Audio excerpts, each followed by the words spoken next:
Hi, my dear ones. Please don't forget to hit the like button and subscribe to the channel before we begin. Thank you, and enjoy the story.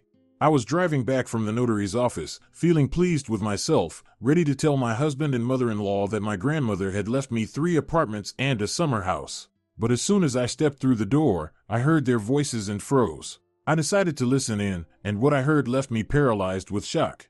The phone rang just as Catherine Gray finished another design layout for a client. An unknown number. She frowned but picked up anyway. Good afternoon. This is Catherine Gray. Yes, I'm listening. My name is Olivia. I'm an assistant to Notary Vera Craig. You need to come to our office regarding the inheritance of your grandmother, Lydia Gray. Catherine froze, the phone still at her ear. Inheritance? Her grandmother had passed away 4 months earlier, in February. The funeral had been modest, just Catherine and 2 elderly neighbors from the old apartment building in Queens where Grandma had lived all her life. What inheritance could there possibly be? I'm sorry, are you sure? My grandmother Lydia hardly had anything. Just 1 apartment in an old building. Catherine, I can't discuss details over the phone. You'll need to come in person with your ID. We're open until 6. Could you come today? All right, I'll be there in an hour. Catherine hung up and stared blankly ahead. What was this about?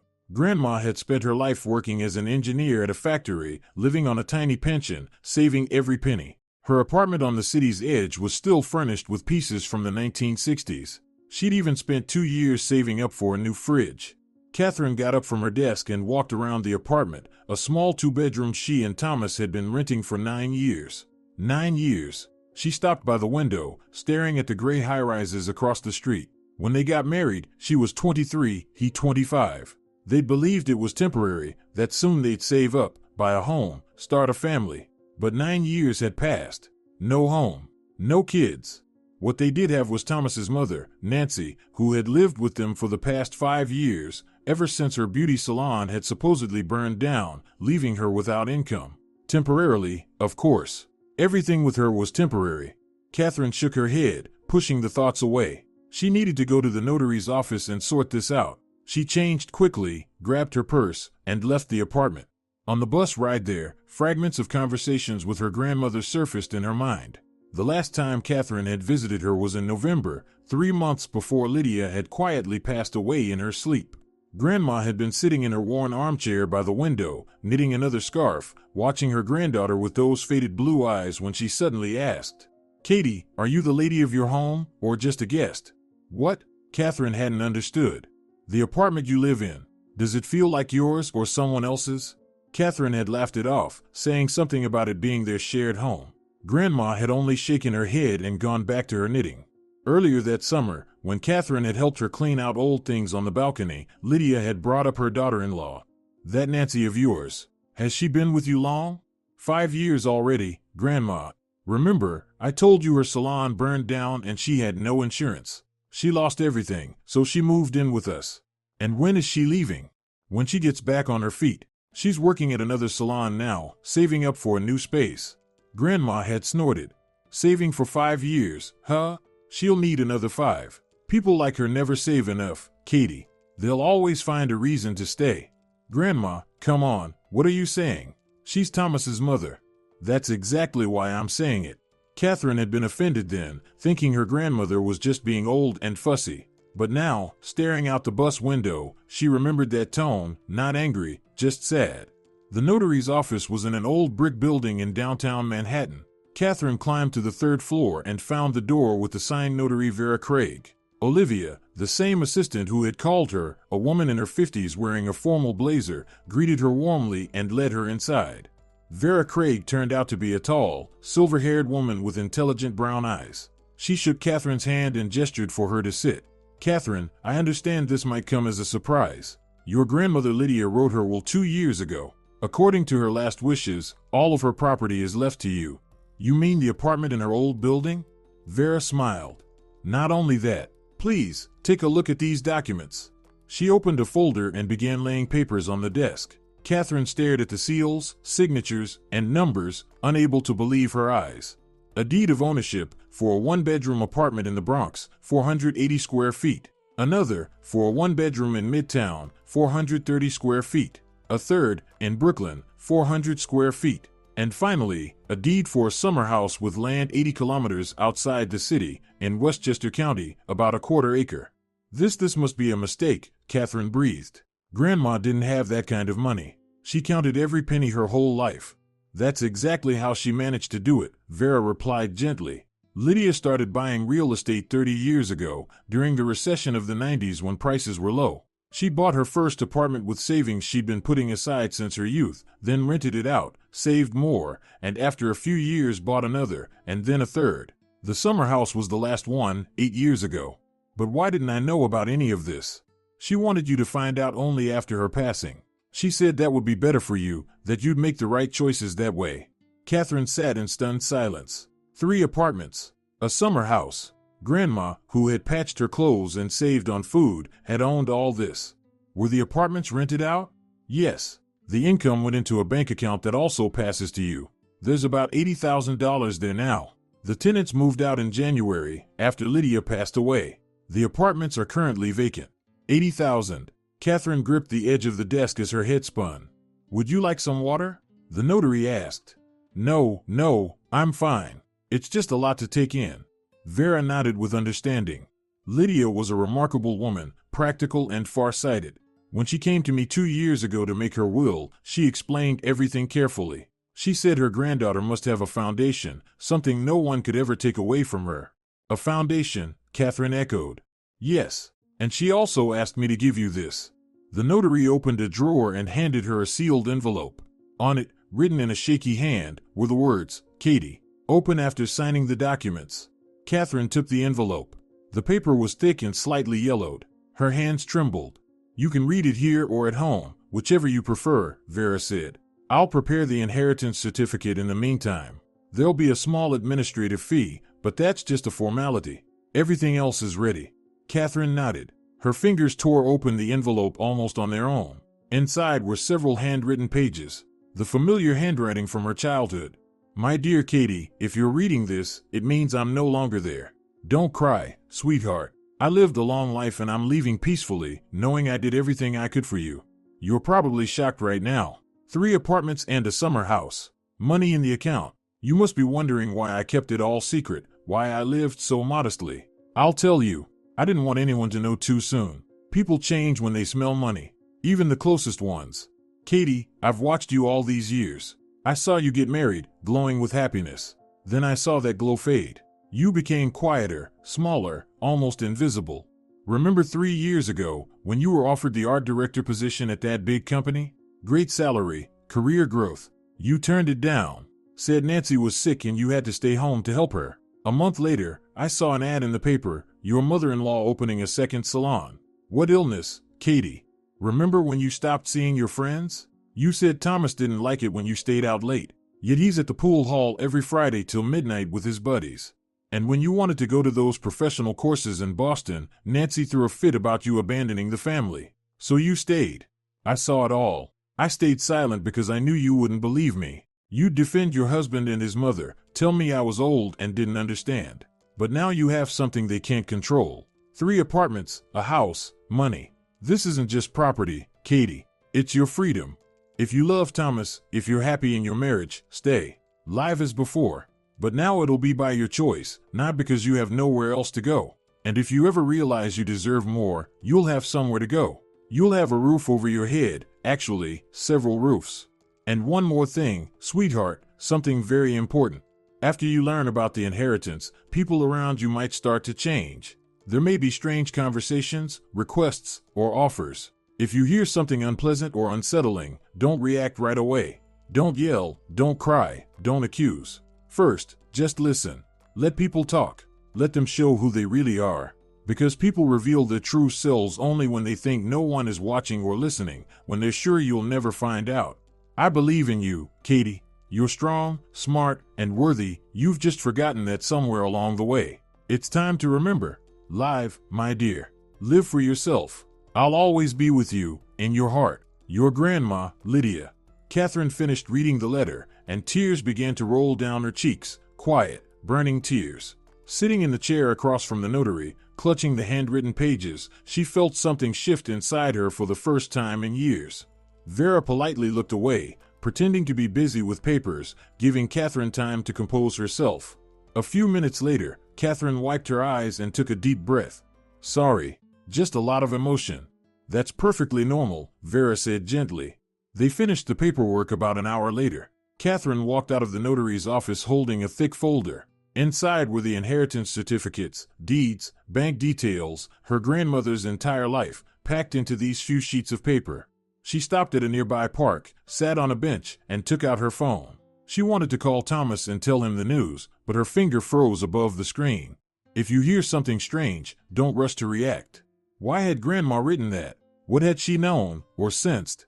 Catherine put the phone back in her purse. She sat up straight, folded her hands in her lap, and began to recall the past few months.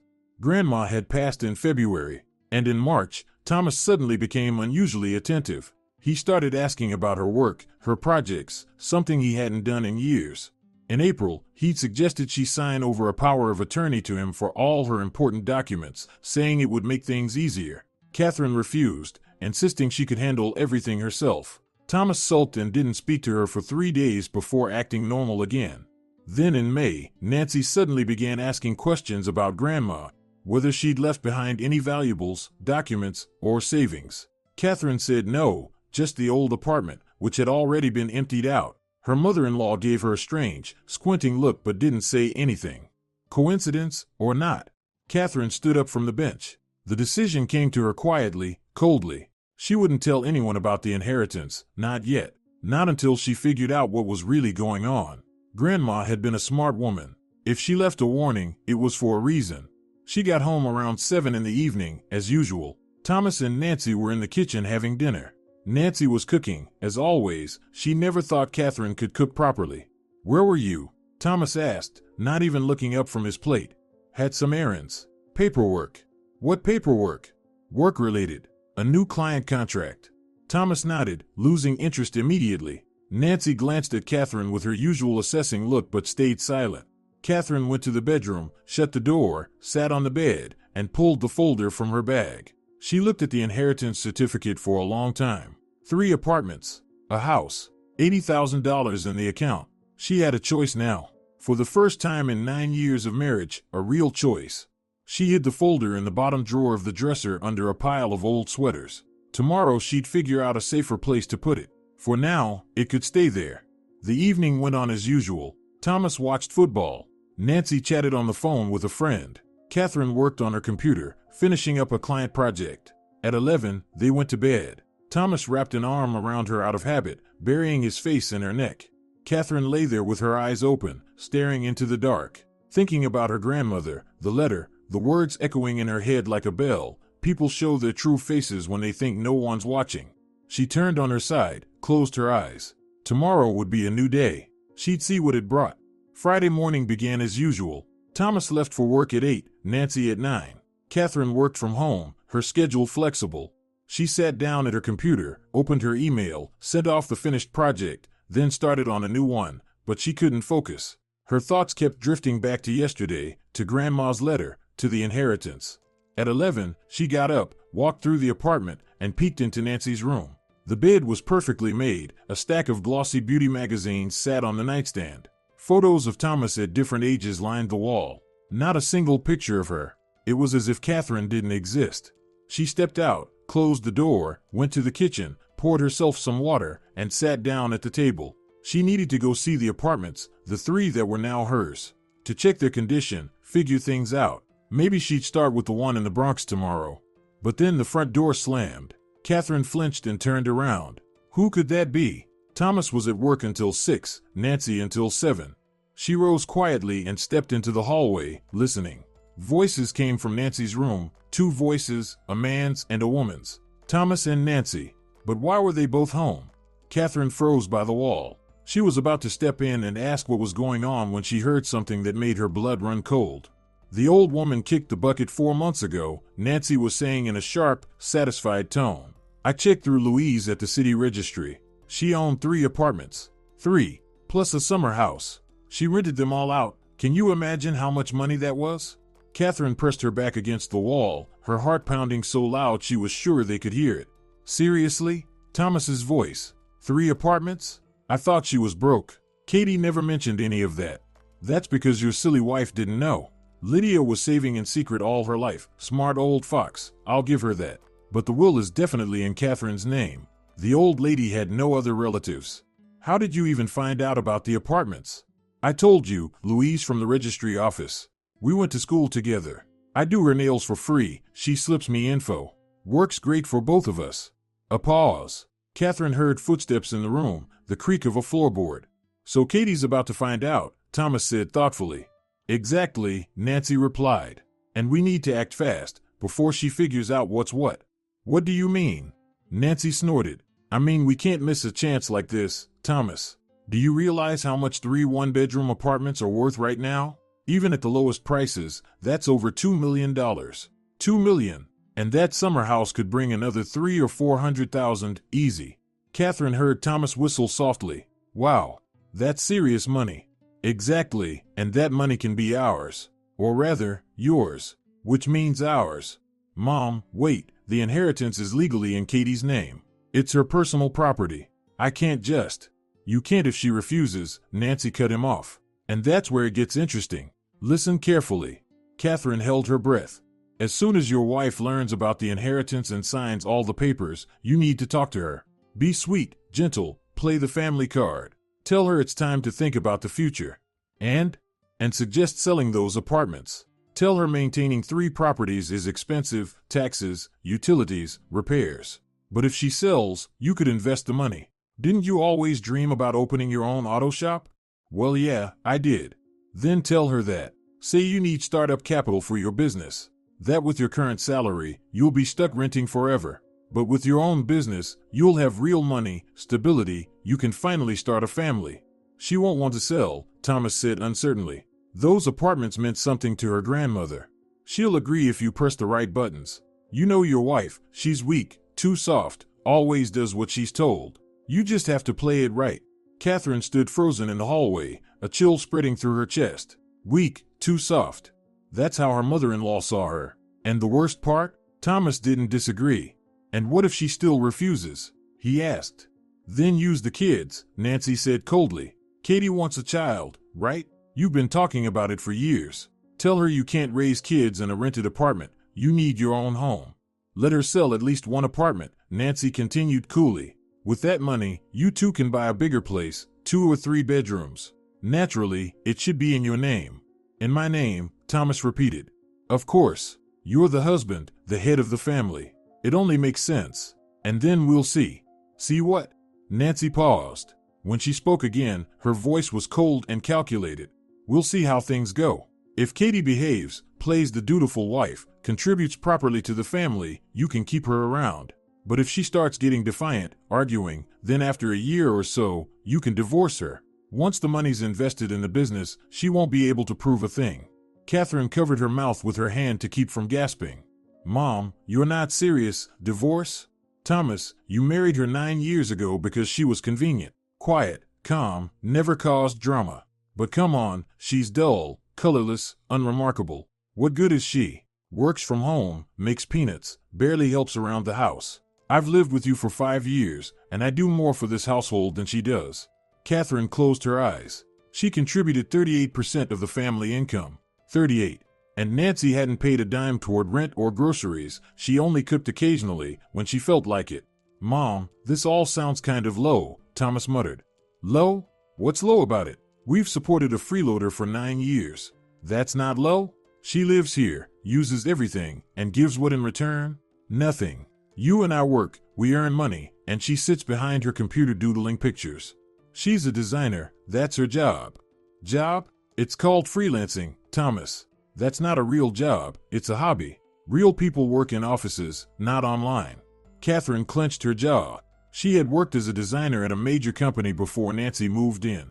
Then her mother-in-law had launched an entire campaign, insisting Catherine should stay home, support the family, not waste her time in an office. Thomas had backed his mother. Catherine quit, switched to freelance, thinking it was temporary. It had been 5 years.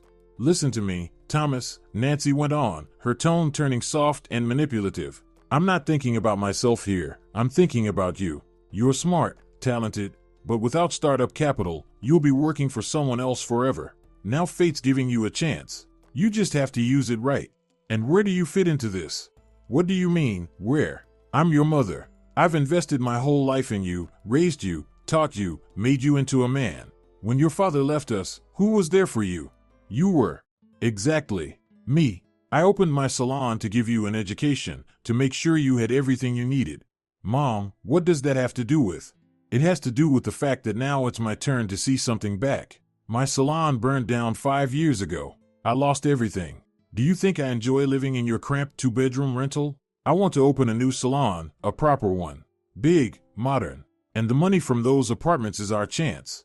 So you're saying we should sell Katie's apartments and use the money to open your salon and my garage? Exactly. You'll open your auto shop, I'll reopen my salon. We'll both get on our feet. And Katie will, she can feel good about contributing to the family business. Thomas went quiet. Catherine waited, tense, hoping he'd finally say something to stop his mother, to defend her, to call this what it was, wrong. But instead, he said something entirely different. And what if she doesn't want to sell all 3? What if she wants to keep one? Catherine felt her stomach drop. He'd agreed. Just like that. No resistance, no hesitation. Tell her maintaining 3 properties is too expensive and too much work, Nancy advised. Say it's better to sell them all and buy one big family home, with 3 or 4 bedrooms. Naturally, the deed goes in your name, since you're the husband. In my name, Thomas repeated again, and Catherine thought she heard anticipation in his voice. Yes. And the rest of the money goes into the businesses. I've done the math. If the apartments bring in around $2.5 million, plus maybe $300,000 for the summer house, that's 8 total. Subtract about $1 million for a new home, that leaves 8. Enough to open a good auto shop and a new salon. And there'll still be some left over. Sounds tempting, Thomas admitted. Of course it does. We'll finally live properly. No more counting every penny, no more renting. You'll be your own boss, and so will I. Independence, Thomas, don't you get it? I get it. So, my dear boy, once Katie finds out about the inheritance, start acting. Gently, no pressure right away. Give her a day or 2 to enjoy the news, then ease her into the idea of selling. Talk about family, the future, kids. She's soft, she'll give in. And if she doesn't? If she doesn't, hint at problems in the marriage. Tell her you can't believe how selfish she's being, that a real wife supports her husband in everything. She'll be scared of losing you and cave. Trust me. A long pause. Okay, Thomas said finally. I'll talk to her. That's my boy. And remember, no guilt. This is our chance, and we're not letting it slip away. Catherine stood in the hallway, her hands pressed against her chest. Everything inside her went numb. No pain, no tears, no hysteria, just a cold, perfect clarity. Her husband, the man she'd shared 9 years of her life with, who'd promised to love and protect her, had just agreed to deceive her, to use her, to throw her away. And Nancy, the woman who had lived under their roof for 5 years, eaten their food, accepted their care, had called her a parasite. Catherine turned quietly, walked to the bedroom, grabbed her purse and phone, and slipped out of the apartment like her grandmother's shadow. On the landing, she stopped, leaning against the wall. Her hands trembled as she pulled out her phone. She searched for the notary office number and dialed. Good afternoon, this is Craig speaking. Hello, Vera, this is Catherine Gray. We met yesterday about my inheritance. Yes, Catherine, of course. How can I help you? Could you recommend a good family lawyer? I need urgent advice. There was a brief pause. Then the notary said quietly, I can. Anna Petrov. She's an excellent specialist in asset protection. I'll give you her number. Catherine wrote it down, thanked her, and immediately called. Petrov speaking. Hello, my name is Catherine Gray. Vera Craig referred me. I need advice on protecting an inheritance from. I understand, the woman interrupted softly. I can see you today at 4 o'clock. Please give me the address. Catherine jotted it down and agreed. She walked down the stairs and out onto the street. It was just after 1 in the afternoon. 4 hours until the appointment. She started walking aimlessly through the city, thinking. 9 years of marriage. 9 years believing they were a team, a family. And now she realized she'd just been convenient, quiet, compliant, easy to use and discard. No, not anymore. Grandma had warned her, left her both an inheritance and a plan. Now it was up to Catherine. She stopped in front of a cafe window and looked at her reflection, pale face, dark circles, messy hair. A tired 32-year-old woman who'd lost herself somewhere along the way. But right now, in that moment, something shifted. Her gaze hardened, steady and clear. Catherine straightened her shoulders, lifted her chin, walked inside, and ordered coffee. She sat by the window, watching the people outside. In 4 hours, she would meet the lawyer and learn how to protect her assets, how to make sure neither her husband nor her mother-in-law could touch them. At home, she would act as if nothing had happened. She'd listen to Thomas trying to persuade her, record the conversations, gather proof, and when the time came, she'd strike. Grandma had been right. People show their true faces when they think no one's watching. Thomas and Nancy had shown theirs. Now it was Catherine's turn to show hers. She finished her coffee and stood up. She still had 3.5 hours until the appointment. Enough time to visit one of her new apartments, the one in the Bronx. Catherine stepped out of the cafe, hailed a cab, and gave the address. As the city blurred past the window, she felt something new rising inside her, not fear, but anticipation. A new life was beginning. Her life. And this time, she would be the one making the decisions. The law office of Anna Petrov Partners was on the 9th floor of a sleek glass tower. Catherine took the elevator up at exactly 4 o'clock and found the door, simple, understated, professional. Petrov Partners. Family and estate law. Anna greeted her personally, without a secretary. A woman around 50, short ash-blonde hair, sand-colored business suit, attentive gray eyes behind thin-rimmed glasses. Her handshake was firm, confident. The office was simple and almost austere, just a large desk, 2 chairs for clients, and shelves lined with law books. Nothing unnecessary. Catherine sat down, resting her bag on her lap. Anna took the seat across from her, opened a notebook, and clicked her pen. "Tell me everything." And Catherine did. All of it. The inheritance, the letter, the overheard conversation between her husband and mother-in-law. She spoke calmly, without emotion, just the facts. Anna listened carefully, jotting down notes, occasionally asking for details. When Catherine finished, the lawyer set her pen aside, removed her glasses, and rubbed the bridge of her nose. "It's good you came right away. Let's go over the legal side. First and most important, any property you receive as an inheritance is considered your personal property under New York state law. Your husband has no legal claim to it. Even in the event of a divorce, he can't touch those apartments or the house. But they were talking about me selling them and investing the money in his business. That's where things get complicated. If you voluntarily sell the property and transfer the money to your husband's account, or invest it in a business registered under his name, it becomes almost impossible to prove the source of those funds later, especially if time passes and the money gets mixed with other income. In that case, a court might consider the funds marital assets." Catherine nodded slowly. So their plan was thought through. "What should I do?" Anna put her glasses back on and picked up her pen.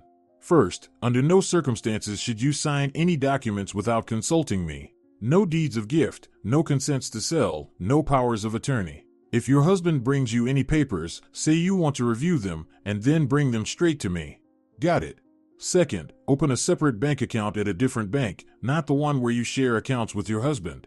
Deposit all rental income from the apartments into that account if you decide to rent them out. Keep every inheritance document and every financial record connected to that property separate.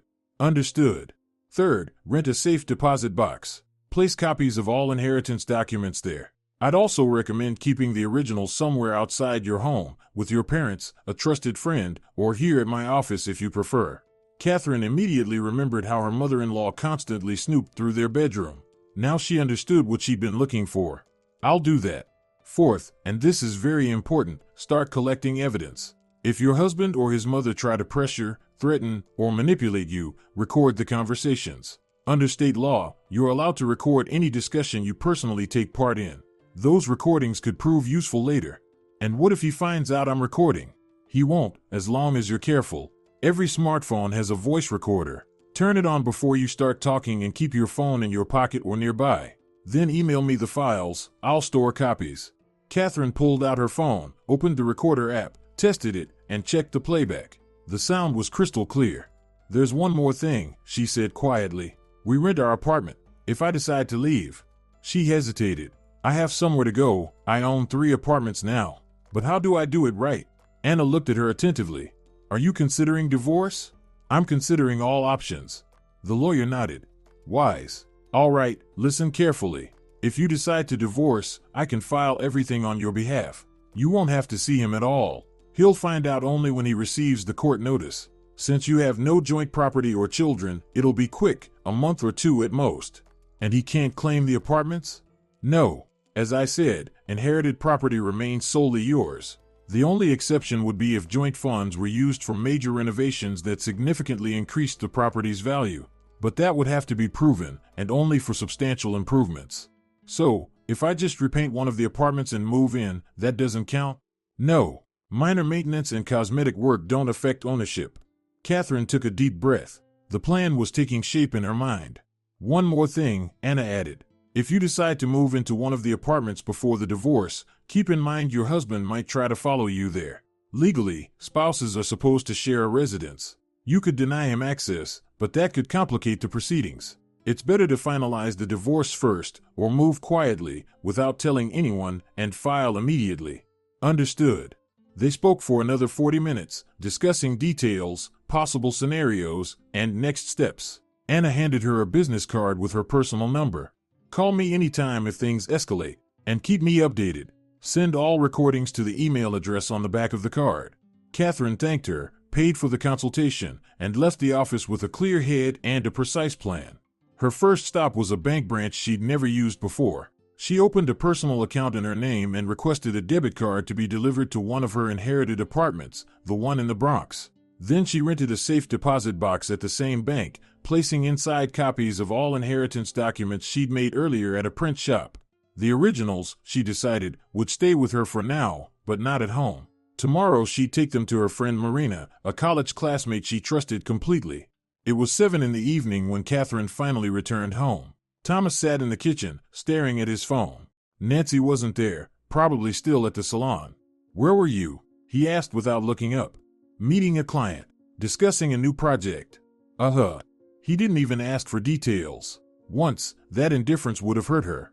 Now it only brought a cold sense of relief. Fewer questions meant fewer lies.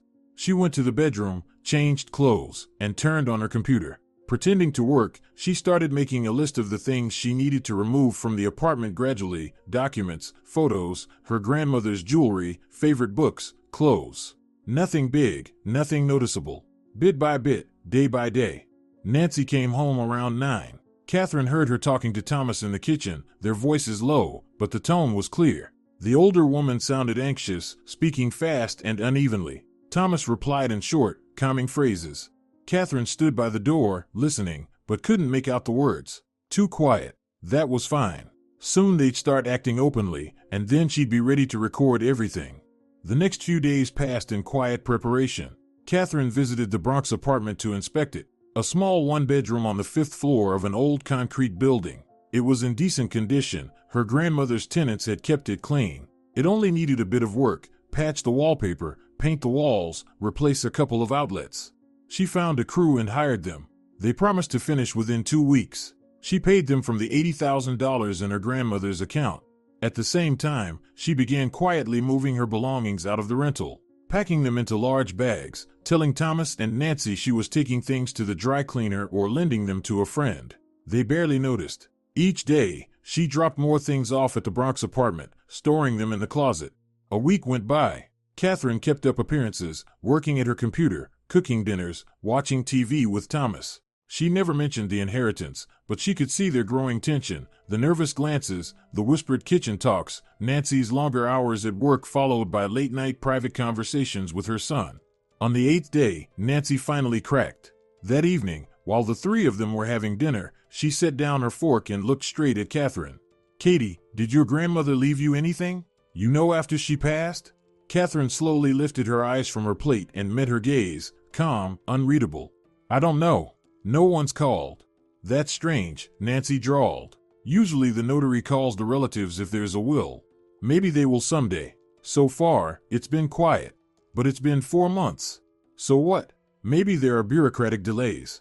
I'm not a lawyer. I don't know how these things work." Thomas joined in. "You could call the notary yourself and check, just in case." "Why? If there's something to tell me, they'll find me." "But, Thomas, I really don't want to talk about this right now. Grandma passed away recently. It's still hard for me. Let's change the subject." She lowered her gaze to her plate and kept eating. Nancy exchanged a quick glance with her son. Catherine caught it from the corner of her eye and could barely suppress a smile. They were confused. Their source at the city registry had assured them there was a will, but Catherine wasn't saying a word. Either she truly didn't know or she was hiding something, and they couldn't figure out which. After dinner, Catherine heard them whispering again in Nancy's room. This time, she quietly approached the door, turned on her phone's recorder, and pressed her ear to the crack. Maybe Louise was wrong? Thomas's voice. She wasn't, Nancy snapped. I saw the printout myself. It clearly listed 3 properties under Lydia Gray's name. The will is in Catherine Gray's favor. Then why isn't she saying anything? Either she really doesn't know or she suspects something. Suspects what? I don't know. Maybe she's caught on to us somehow? How could she? We were careful. She was at work that day. You're sure? A pause. I think so. Yeah, I checked. She wasn't home. Fine. We stick to the plan. If she knows about the inheritance, or when she finds out, she'll slip eventually. We just can't push too hard or she'll get spooked. Catherine stepped back from the door, stopped the recording, and saved the file. She sent it to Anna with a short note, conversation between husband and mother-in-law, discussing the inheritance. The lawyer replied 10 minutes later, received. Excellent. Keep gathering evidence.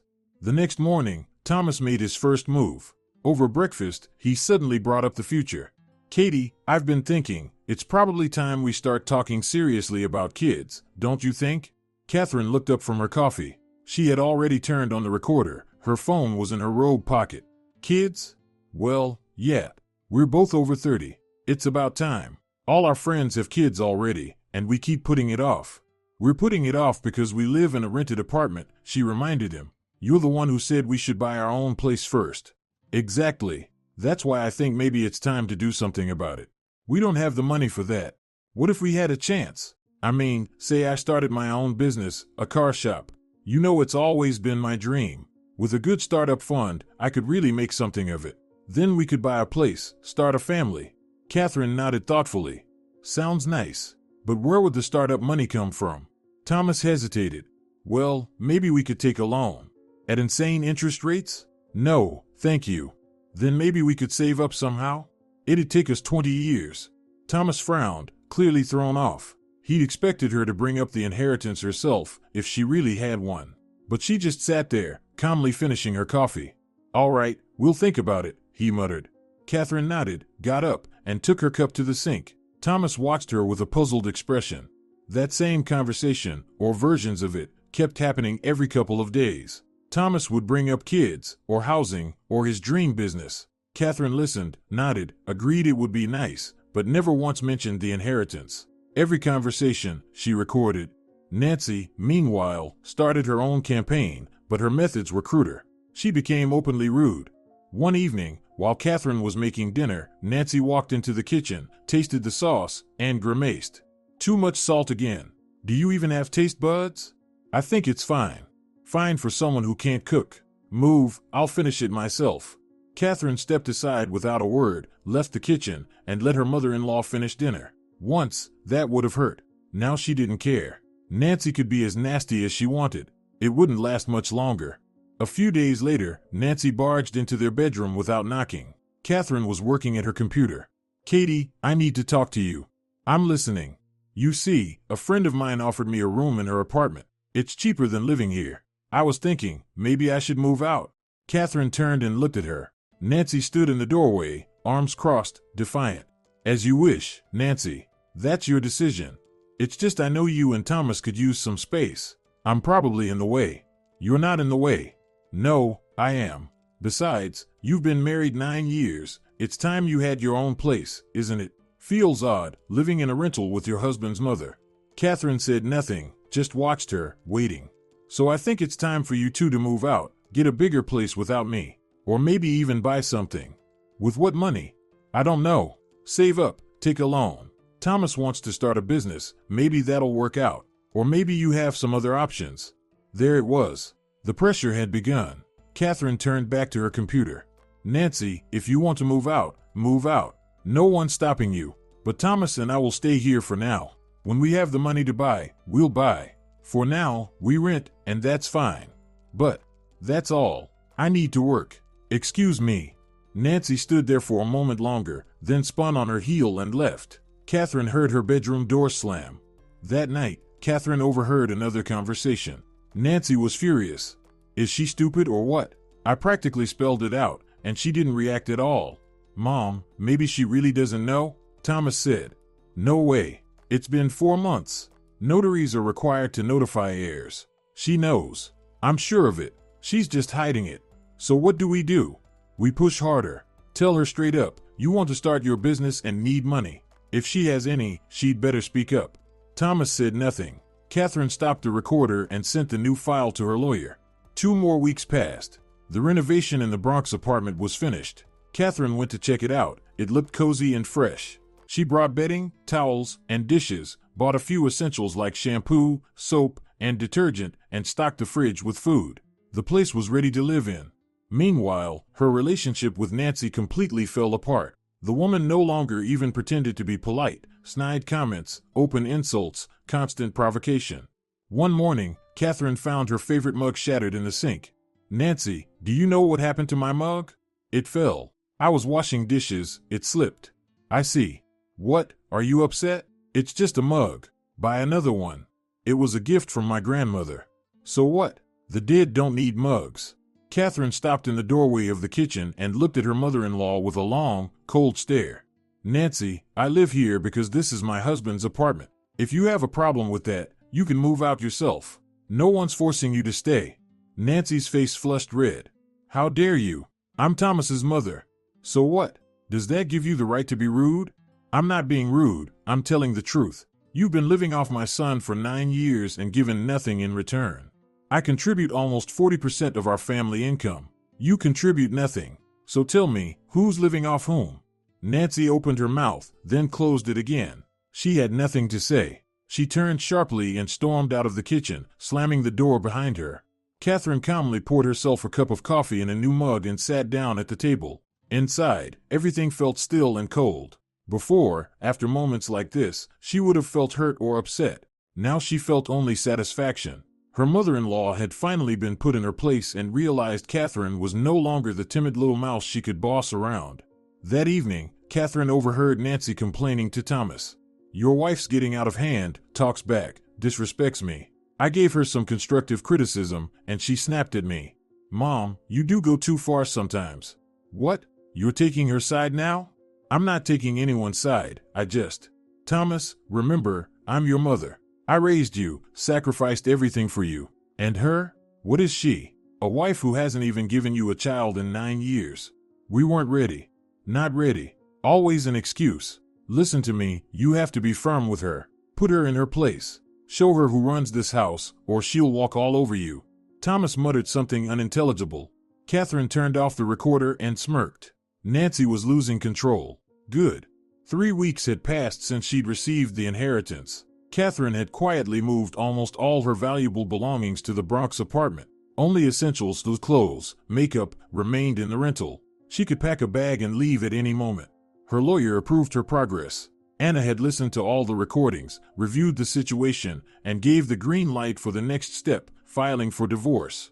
You have plenty of evidence of their intent, she said over the phone. Recordings of their discussions, proof of manipulation, your husband's pressure, your mother-in-law's hostility. Together, they paint a complete picture for the court if it comes to that.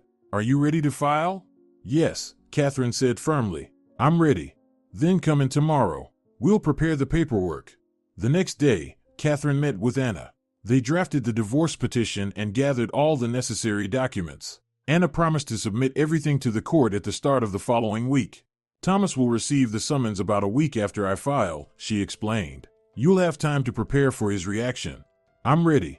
Are you sure you don't want to move out right away? You could do it before he gets the papers, avoid confrontation. Catherine thought for a moment but shook her head. No, I want to see how they react when they find out. I want to see their faces. Anna nodded in understanding. That's your choice. Just be careful. If you sense any danger, leave immediately and call me. Catherine returned home that evening. Thomas was on the couch watching TV. Nancy wasn't there. He looked at her strangely, studying her. You've changed. What do you mean? I don't know. You're different. You used to be softer. Now you're cold. Catherine shrugged. Maybe I'm just tired. Work's been busy. Thomas kept staring at her, then sighed. Katie, we need to talk. Really talk. About what? About our future. Catherine turned on the recorder hidden in her jeans pocket and sat across from him. I'm listening. Thomas hesitated, searching for the right words. You know, we've been married 9 years, and it feels like we're stuck. Still renting, barely getting by, no kids. It's not right. So what do you suggest? I need to move forward. I can't stay a manager forever. I want to open my own business, a car shop. I know the trade, I've got experience, contacts. I'm sure I can make it work. But I need startup capital. How much? At least 500,000, ideally $1 million. For rent, equipment, salaries. And where would that money come from? Thomas gave her an expectant look. I thought maybe you might have ideas. Options? What options? I don't have that kind of money. And your grandmother, didn't she leave you anything? There it was. The direct question. Catherine stayed silent for a moment, then said slowly, Thomas, I need to think about our future. His face brightened. He clearly took that as a yes. Exactly. Let's think about it together, as a family. If your grandmother left you something, this could be our chance. We could. I said I need to think. Catherine cut him off. Give me time. How much time? I don't know. A week. Maybe 2. Thomas nodded, pleased. Okay, take your time. Just don't wait too long. Opportunities don't last forever. Catherine stood, went to the bedroom, closed the door, turned off the recorder, and sent the audio file to her lawyer with a note, husband directly asking about inheritance, attempting manipulation. The reply came within a minute, perfect. Stay calm. Everything's going according to plan. The next day, Saturday, Nancy announced what she called a family meeting. That evening, after dinner, she ceremoniously seated Catherine and Thomas at the kitchen table and sat across from them. All right, she began solemnly, we need to talk openly, no secrets. Catherine looked at her calmly, hands folded on the table. The recorder was on.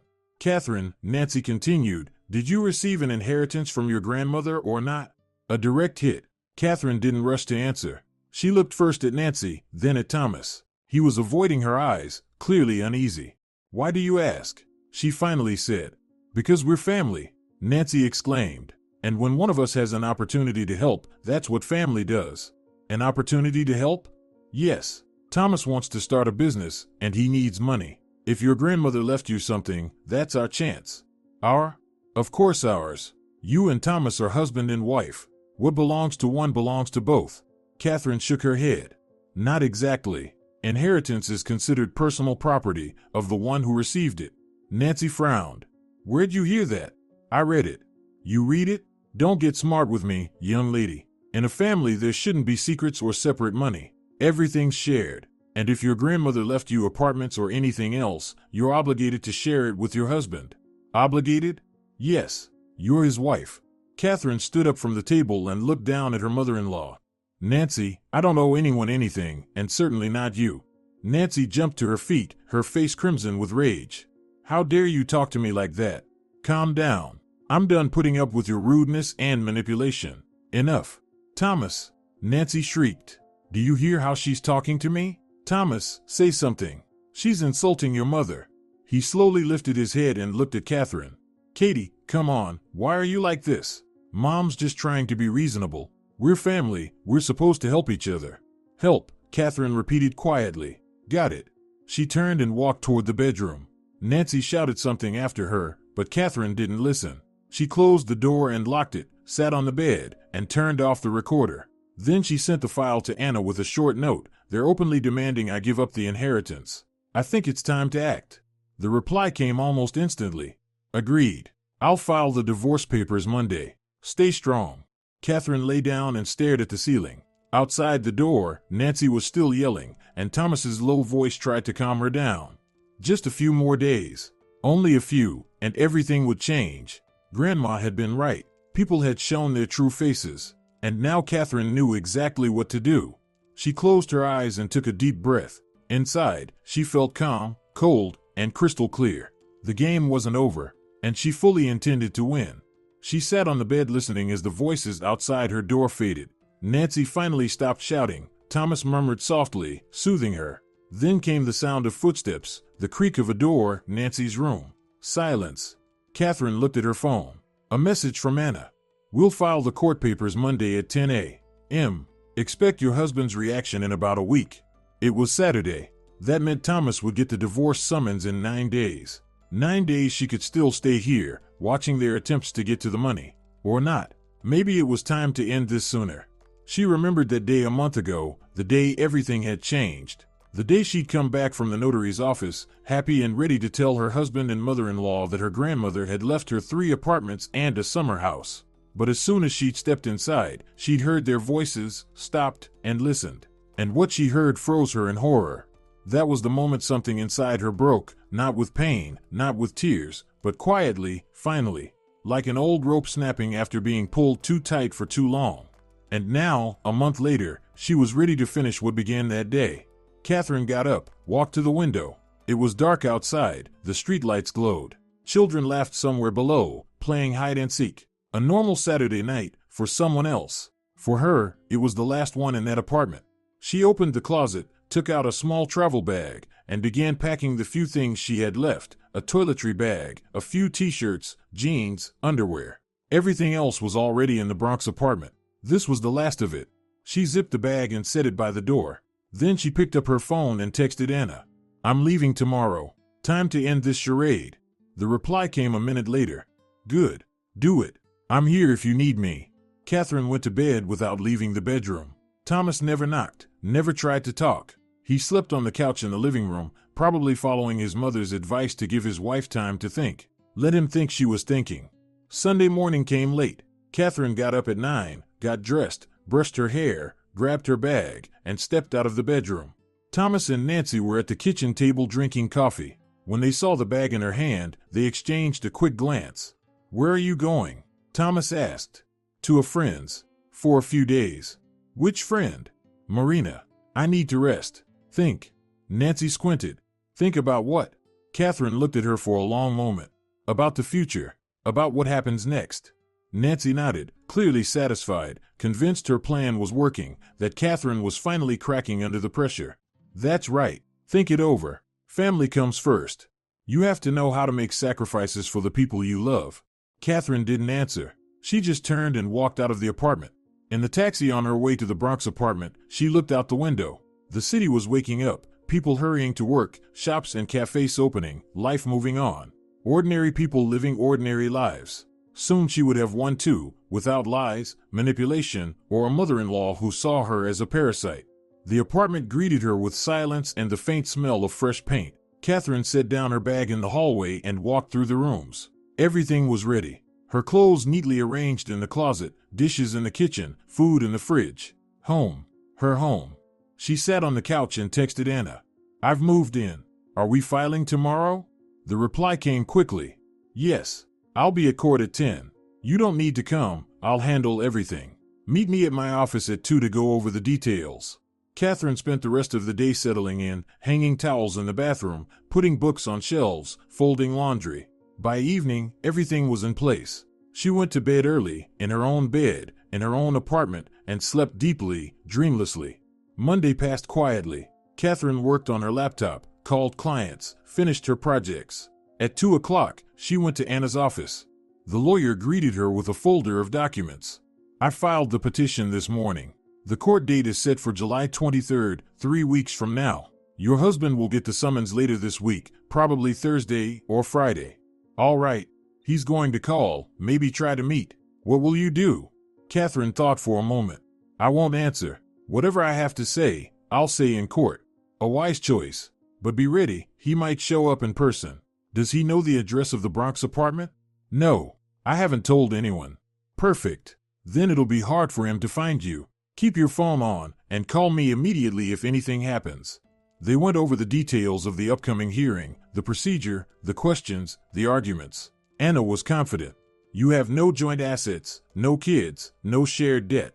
The divorce will be straightforward. The only thing you might try is to delay proceedings by requesting reconciliation, but given the circumstances, the judge won't likely grant it." Catherine returned home and went back to work. The phone stayed silent. Thomas didn't call or text. He probably still thought she was at her friend's, thinking about the future. 3 days passed, Wednesday, Thursday, silence. Then on Friday, around 11 in the morning, her phone exploded with calls. "Thomas." Once, twice, 3 times. 10. Catherine didn't pick up. Then came the messages. Katie, please answer, it's urgent. Did you file for divorce? Answer me. Catherine read them calmly and didn't respond. She blocked his number. Then she blocked Nancy's too. Her calls had started coming in right after. At 4 p.m., Anna called. Your husband came to my office. He demanded an explanation, was yelling, threatening. I had to call security. Threatening? Verbally. He said he wouldn't let the divorce happen, that you'd regret this, that he'd find a way to get what's his. Everything's on the security cameras. If he continues, we'll file a harassment complaint. All right. And you, are you okay? Has he shown up at your place? No, he doesn't know where I am. Excellent. Stay strong. Only 2.5 weeks left until the hearing. That evening, Catherine sat on the balcony with a cup of tea, watching the sunset. Her phone lay beside her, turned off.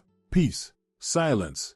Somewhere out there, in the rented apartment, Thomas and Nancy were probably panicking, trying to figure out what had happened. How Catherine found out. Why she filed for divorce. Where she was now. Let them wonder.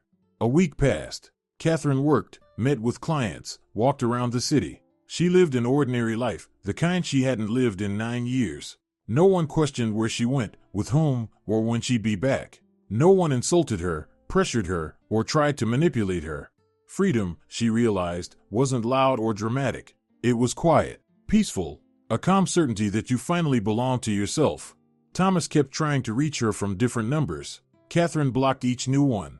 Then he started sending emails and messages. She didn't read them, deleted them all immediately. 3 days before the hearing, an email came from Anna.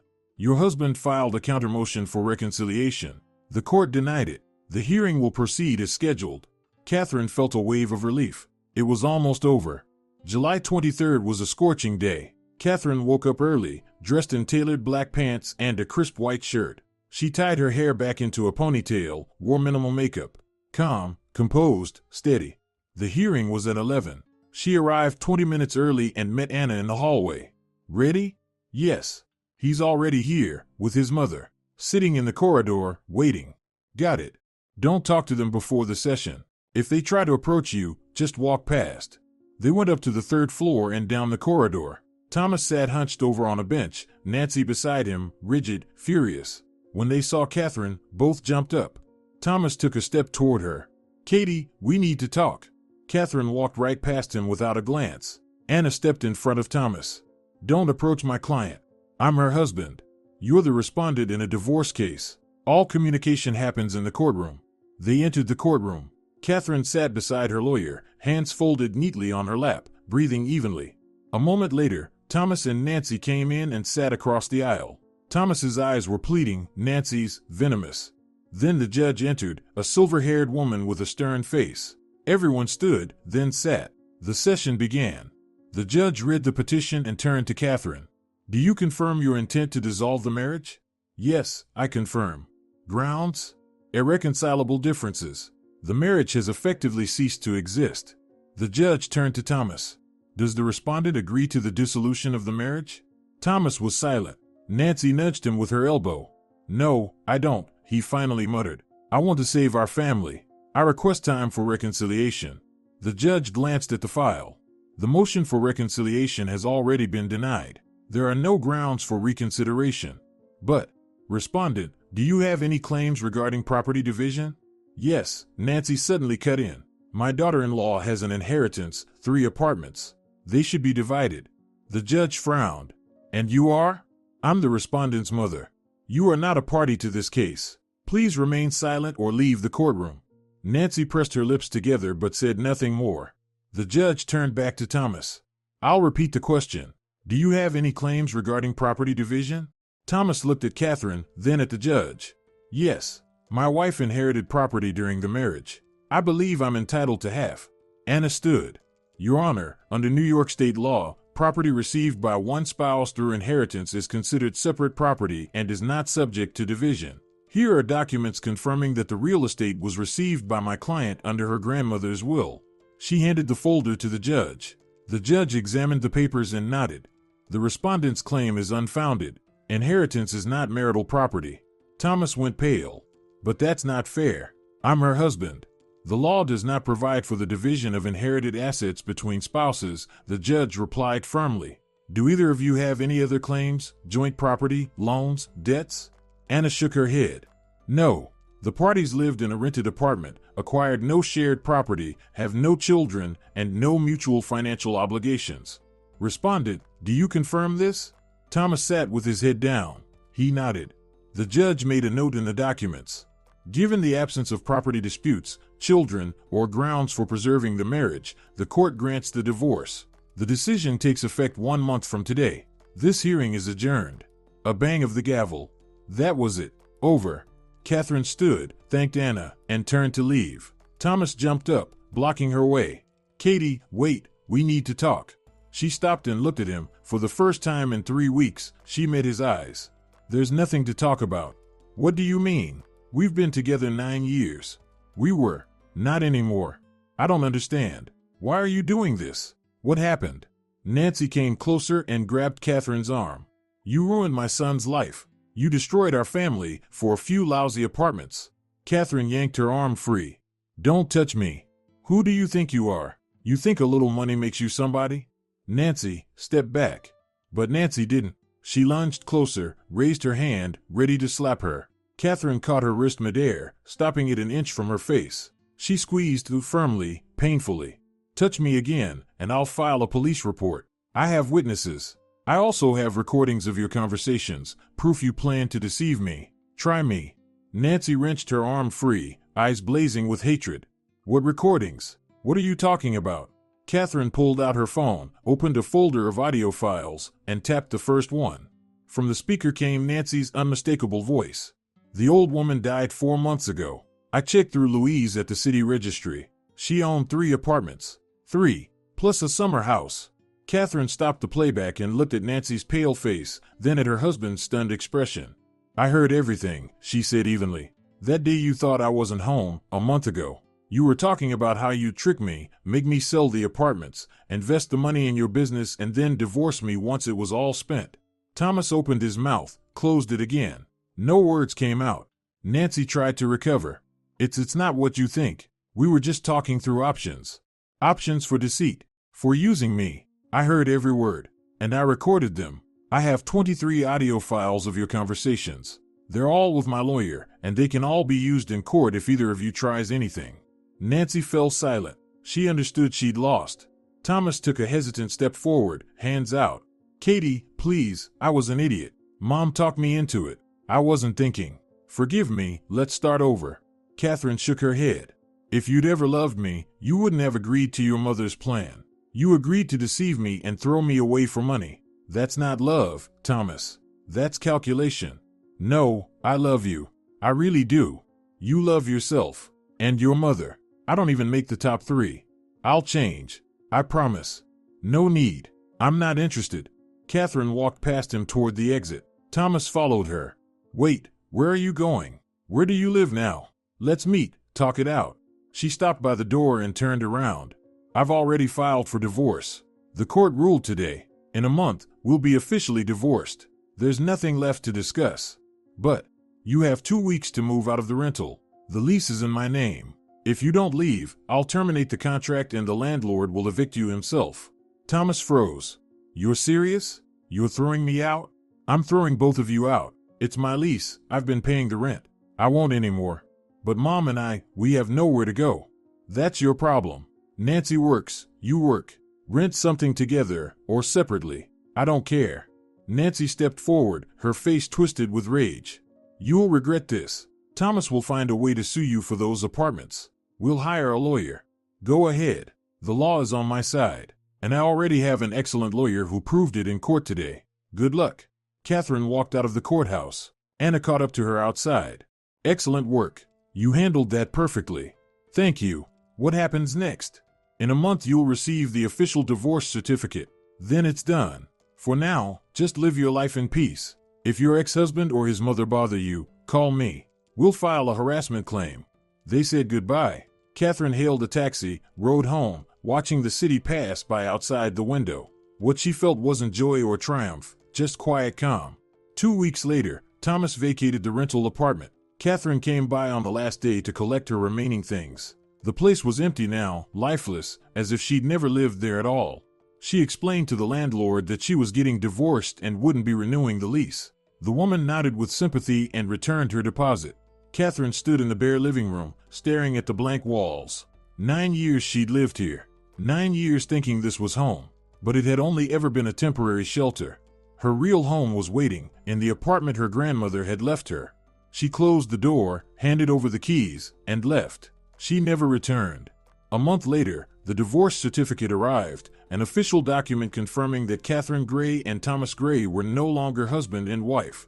Catherine placed the certificate in her folder of documents and locked it away in her safe. The chapter was closed. Life moved on.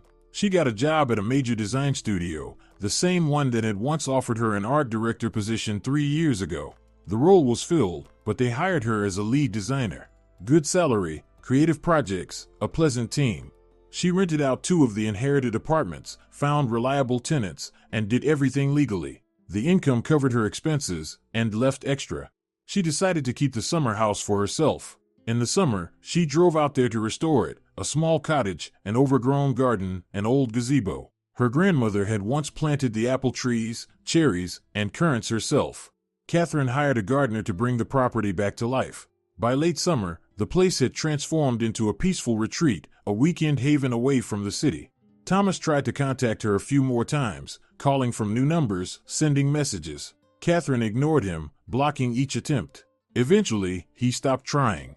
Through mutual acquaintances, she learned he was renting a single room in a boarding house and still working at the same construction site. Nancy had shut down her beauty salon, debts, loans, tax issues, and now worked as an employee in someone else's salon, earning minimum wage. Catherine felt neither joy nor vindication hearing that. She simply noted it. They were no longer part of her life. In the fall, she met Marina, her old friend she hadn't seen in years. They sat in a cafe, drinking coffee, chatting about life. "You've changed," Marina said, studying her. "You're different now." "In what way?"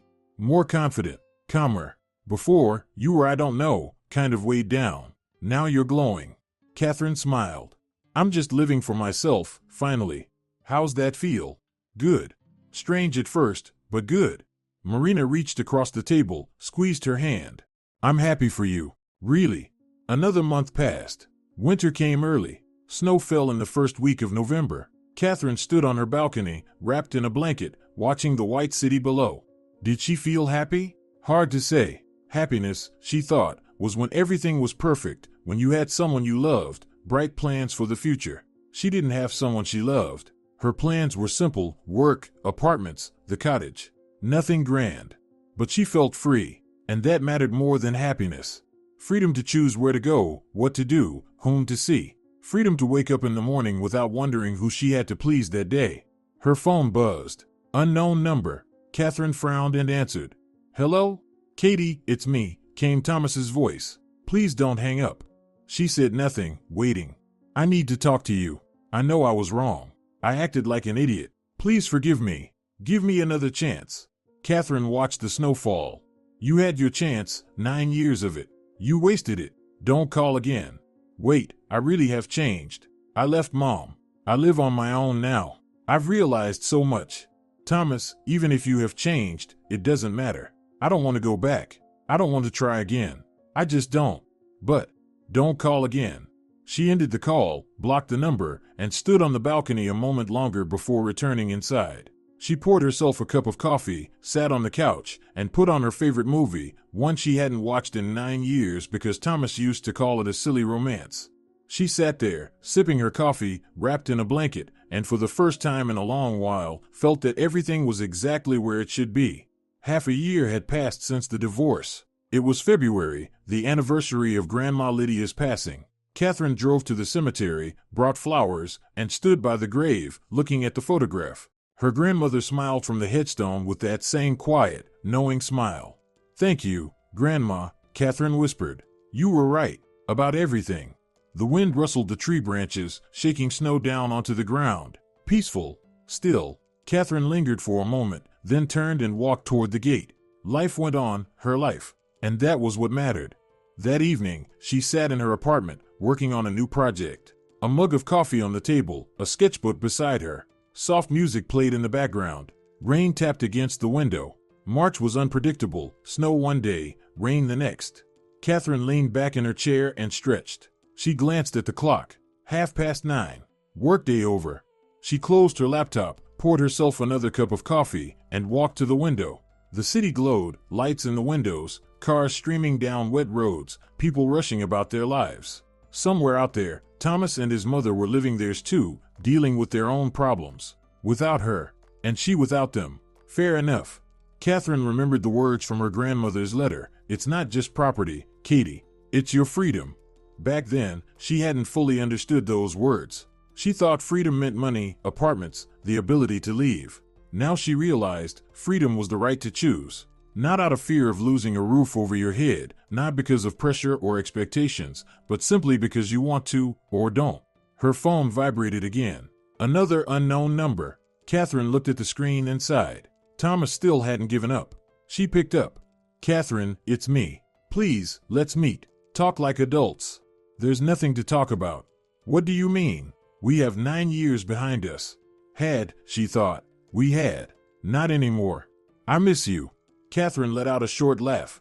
You don't miss me. You miss what I gave you, the apartments, the money, the comfortable life. I don't believe you've changed. People don't change that fast. I really have. Maybe, but I don't care. I don't want to find out.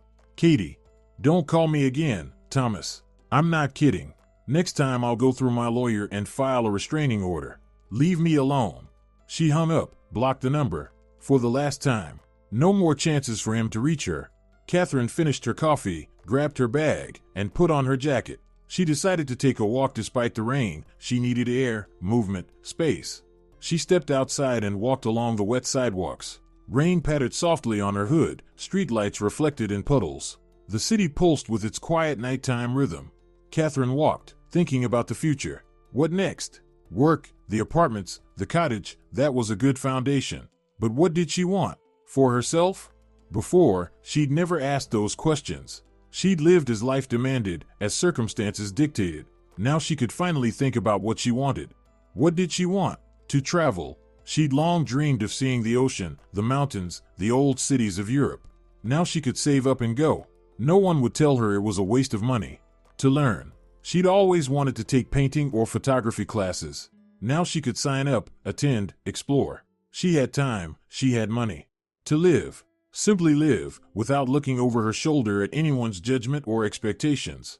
Catherine stopped by a small park and sat on a bench under a canopy. She pulled out her phone, opened notes, and began writing a list of things she wanted to do: see the ocean, take painting classes, start a new project at work, renovate the cottage, maybe get a cat.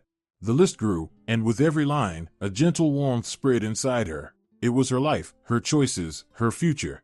She stood and walked home. The rain had stopped. The moon peeked out from behind the clouds, and the city shimmered in silvery light. Beautiful. At home, Catherine showered and went to bed, falling asleep with the thought that tomorrow would be a new day, an ordinary workday, but hers. And that was enough. The morning began with sunshine, a rare gift for March. Catherine got up, brewed coffee, sat at the table with her laptop, checked emails, replied to clients, and started a new project. At lunch, Marina called and invited her to the movies that weekend. Catherine agreed. It had been a long time since she'd gone to the movies just for fun. That evening, she cooked dinner, watched a show, and went to bed early. Just another day. Her day. 2 more months passed. May brought warmth, green trees, and bright skies. Catherine drove to the cottage for the weekend. She worked in the garden, planting flowers she'd bought at the market. The neighbors greeted her, asked how she was doing. One of them, a man around 40, offered to help fix the fence. Catherine accepted. They worked side by side for a few hours, then drank tea on the porch, chatting about life. His name was James, he was a programmer, came to the cottage on weekends to escape the city. Divorced, no kids, he said. Catherine didn't go into details about her own past. She simply said she'd also divorced recently and lived alone. James nodded knowingly. Sometimes it's better to be alone than with the wrong person. Exactly. They exchanged numbers and agreed to call if she needed help around the property. Catherine returned to the city Sunday evening, tired but content. The cottage was coming to life, the garden greening up. The apple trees would bloom soon. Her grandmother had loved those trees. She always said their blossoms were the most beautiful time of year. Catherine set a reminder on her phone to visit the cottage at the end of May to see them bloom, to take photos, for her grandmother, for herself. Life went on, quietly, peacefully, without drama or upheaval, and Catherine liked it that way. 6 months after the divorce, she ran into Thomas by chance at a shopping mall near the escalator. He was going up, she was going down. Their eyes met. Catherine recognized him instantly. He looked older, more tired, his clothes unkempt, a shadow of stubble on his face.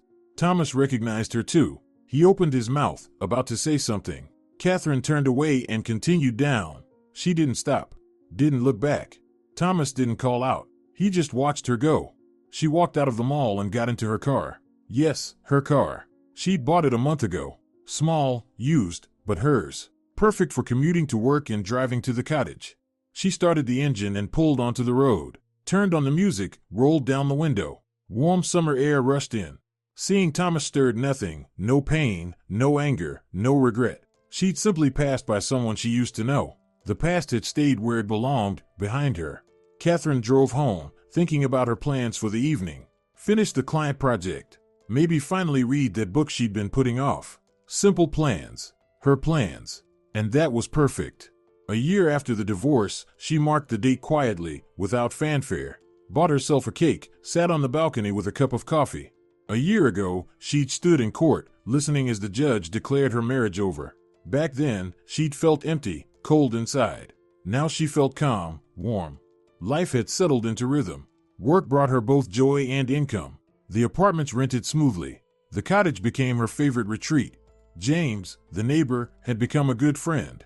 They called occasionally, worked together in the gardens, drank tea on the porch.